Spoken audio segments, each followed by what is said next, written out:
दोस्तों, महाभारत का युद्ध किसी रहस्य से कम नहीं था। जैसे जैसे युद्ध के दिन निकलते गए, कई रहस्य उजागर होते गए। कहा जाता है इस कुरुक्षेत्र के युद्ध को समझना इतना आसान नहीं था किसी के लिए। लेकिन आज इस कुरुक्षेत्र के युद्ध में उन दो पात्रों की बात करने जा रहे हैं हम, जिसका नाम था महारथी कर्ण और पितामह भीष्म। दोनों योद्धा ही महाभारत के महावीर योद्धा थे। कर्ण के बारे में जहाँ तक कहा जाता है तो कर्ण ने तो अपने अंतिम समय में महादेव और श्री कृष्ण को तक दान दे दिया। लेकिन आखिर पितामह भीष्म ने अपनी मृत्यु के समय कर्ण को क्या दिया, तो आइए जानते हैं। दोस्तों, जब पितामह भीष्म बुरी तरह घायल होकर बाणों की सरसैया पर लेटे हुए थे, तब कौरवों के द्वारा कर्ण को नया सेनापति नियुक्त किया जाता है और पांडवों से युद्ध करने के लिए कहा गया।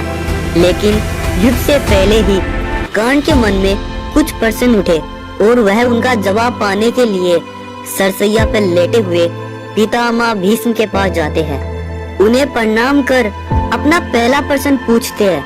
कहते हैं, हे पितामह, जब तक आप इस युद्ध में जिंदा थे तब तक आपने मुझे इस युद्ध क्षेत्र में भाग क्यों नहीं लेने दिया। तब पितामह भीष्म कर्ण की ओर देखते और कहते हैं, हे महावीर योद्धा, मैं ये कदा भी नहीं चाहता था कि तुम्हारे जैसा महान विचारों वाला और धर्म पक्ष पे चलने वाला योद्धा अधर्मियों की ओर से युद्ध करे। मैं कदा भी नहीं चाहता कि तुम सूर्य के अंश होते हुए अधर्म की राह पे चलो और अधर्म का साथ दो। तुम सदैव एक महान योद्धा थे, इसीलिए मैंने तुम्हें अपने जीवित रहते हुए युद्ध में भाग नहीं लेने दिया। तब कर्ण ने पितामह भीष्म से दूसरा प्रश्न करते हुए कहा, आखिर ऐसी क्या वजह थी कि आप मुझे इतना महान मानते हुए भी आपने मुझे युद्ध से वंचित रखा। तब पितामह भीष्म कर्ण से कहते हैं, मैं ये कदा भी नहीं चाहता कि कर्ण तुम अपने भाइयों के खिलाफ ही युद्ध लड़ो। मैं कदा भी नहीं चाहता कि एक भाई दूसरे का खून बहाए, इसीलिए मैंने तुम्हें इस युद्ध में भाग नहीं लेने दिया। पितामह भीष्म के मुख से यह बात सुनकर कर्ण बहुत ही आश्चर्य में पड़ गए। उन्हें ज्ञात था कि मैं कुंती का ही पुत्र हूँ।